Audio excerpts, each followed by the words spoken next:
Is good, yo? It's your boy Ty back here with another video. And in this video today, guys, we're gonna be talking about what is coming to NBA 2K23 MyTEAM tomorrow.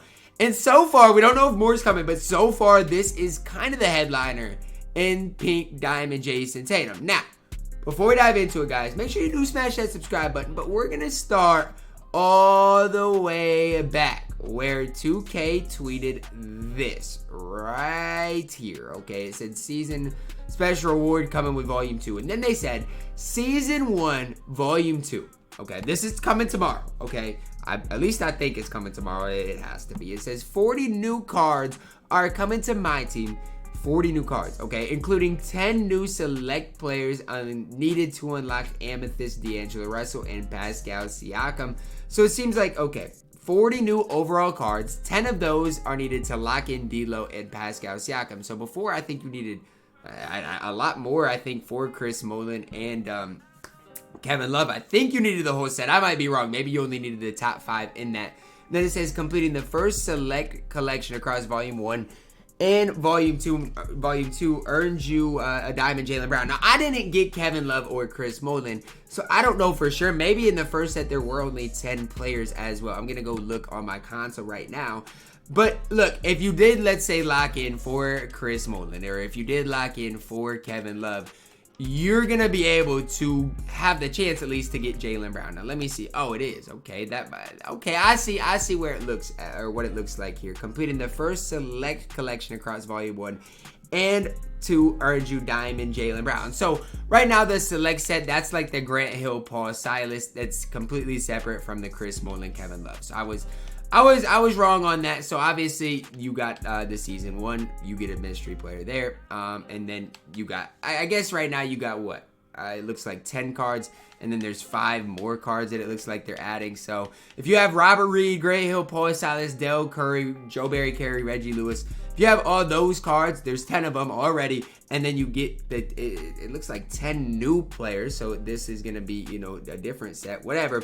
You'll get Jaylen Brown. So it's a lot of players right now, guys. Grant Hill is going for over 100K. So just know what you're kind of getting yourself into. It's going to be pretty expensive. But yes, that's separate from the Kevin Love. It's separate from, obviously, what I was talking about with the Chris Mullin. I had to remember on those. But we're getting 4 new cards in general. So with that, obviously, we're going to probably see more lock-ins with, you know, where replacing what Chris Mullin and Kevin Love were in that. And just more season volume 2 players in general that lock in for those. So just something to kind of keep in the back of your mind, something to kind of think about with that. But that's completely separate from what is coming. We're getting some true crowd silencers. Now, I don't know if 2K is going for an absolutely Boston Celtics theme tomorrow. Obviously, Baron Davis, we'll talk about him. But we got a Diamond Jaylen Brown coming. We got a Diamond Paul Pierce. We've got a Pink Diamond Jayson Tatum. If the Celtics didn't receive enough coverage in the past couple of days, hey, they're getting it now in my team. I mean, my goodness, Paul Pierce. Here's my breakdown of Paul Pierce. I did a shoot around with Paul Pierce, and do I think Paul Pierce is good? Yes, I think he's okay. And when I say yes, it's like I think he's better than people are gonna expect. But his release is not quick. I would say it's in the like 33 to 40th percentile as far as speed. Is it easy to green? Yes. But is he going to give you enough outside of just those couple of things? That's where I don't see Paul Pierce doing that much else outside of those couple of things. So for me, is Paul Pierce going to be worth it to pick up over guys like Diamond Andre Kirilenko, over guys like Diamond Andre Iguodala? No. It's just not worth it, and that's my firm opinion on it. Now, if you want to go get Paul Pierce, do what you guys have got to do. Now, Diamond Baron Davis, this is one I want to go to 2K database to show you guys what we could possibly see. Now, obviously not this. Let's see it in 2K21. I'm trying to think of the last year we got a Baron Davis that we could possibly see. No, I don't know. I don't know when the last time we saw a Baron Davis early on in my team was.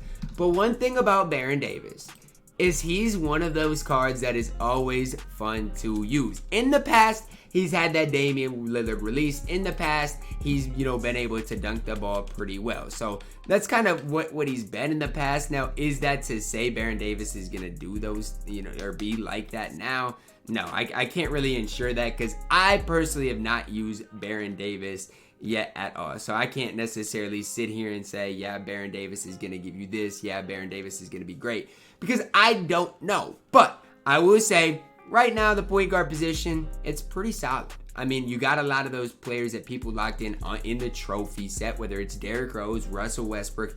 You got a lot of those cards, and a lot of people are still running with that Donovan Mitchell, who, in my opinion, say what you want, Donovan Mitchell is going to be hard to replace for a guy like Baron Davis as well. So, although I do think Baron Davis is going to be really good, if you have a guy like Donovan Mitchell, if you're running guys, let's say like Pink Diamond, Derrick Rose, guys you locked in for, I just don't think Baron Davis is going to be worth it. Now, I got Baron Davis pulled up in shoot around. I'm personally going to look at his release, and I'll be the one to tell you guys what his release is looking like. So let's see here. Okay, it's not horrible. I mean, I'm going to sit here and tell you guys that it's just not great, though. It's average at best for a point guard position. Is it as good as Steph's? No. Is it as good as Donovan Mitchell's? Probably not. I just don't love it. It's not horrible. I just don't love it in my team. So I think Baron Davis is going to have a hard time finding himself on the basketball court. Last, but certainly not least, we might get more tonight, and if we do, I'll make a separate video on that. But last but certainly not least, for right now, we see the Pink Diamond Jayson Tatum. Now, a lot of people use that token Jayson Tatum card, and they absolutely loved it. And anytime I played that trophy, or not the trophy case, the reward Jayson Tatum, which you can get from the token market, he greened nearly every shot against me. There wasn't a time in which Jayson Tatum was like bricking shots against me. And so for me, does that scare me a little bit? I mean, a little bit. I'm not going to sit here and lie. The fact that Jayson Tatum's release, it's quick. That's the first thing. And it's easy to time and easy to green. That's the second thing. And combine all that with Jayson Tatum's height, his versatility, I think he's going to bring a lot to the table. And I was just shooting around with Jayson Tatum in freestyle to kind of prove my point that, I mean, his release is really, really good. And it's not the easiest to contest as well. So this is our first Jayson Tatum that we did see that you guys can go out and get in the token market. 6'8" at that small forward, power forward position. A lot of people are wanting to play him at power forward. I don't know if that's his best position. He's going to have decent enough interior perimeter. I mean, he does have a free agent card. Let's take a little look at this. Do I expect Jayson Tatum's card, Pink Diamond, to look like this tomorrow? I wouldn't be surprised. I wouldn't maybe expect him to be as good badge-wise, but I would not totally be surprised if he does look quite a bit like this. Now, if he looks like this, you can play him at that power forward position as long as he can get that brick wall. That's one thing I'd recommend. But, I mean, this is just kind of a sign of what we could see tomorrow out of a Pink Diamond Jayson Tatum. Now, I don't expect him probably to be this good, quite as good. But if he's nearly this good with what release he's working with, you're probably looking at the best small forward in the game. Because right now, if you look, let's just pull up the small forwards in my team. The list it's not bad, especially with these trophy case rewards. But if you don't talk about the trophy case rewards, okay, then you're talking about Scottie Pippen. Do I think he's going to be better than Scottie Pippen? No. Is he going to be better than Andre Kirilenko? Yes. Is he going to be better than Lamar Odom, Elgin Baylor, Andre Iguodala? Yes. And so that's what I'm thinking. Probably going to be the second best small forward in the entire game behind the level 40 reward, which is obviously a lot harder to obtain than a guy like Jayson Tatum. So we'll see if more stuff does get released, does get leaked out tonight. And if it does, I will come back here with a video on it. But Jayson Tatum, do expect him to be pretty good. Baron Davis, not very good. Paul Pierce, not very good. Dime and Jaylen Brown, I do expect to be good. But obviously, for a guy like me, not worth the lock-in. That's going to wrap it up for our video today, guys. Hopefully, each and every one of you guys did enjoy it. Drop a like on the video. Subscribe if you are new. And as always, man, I love you guys. And have a blessed day.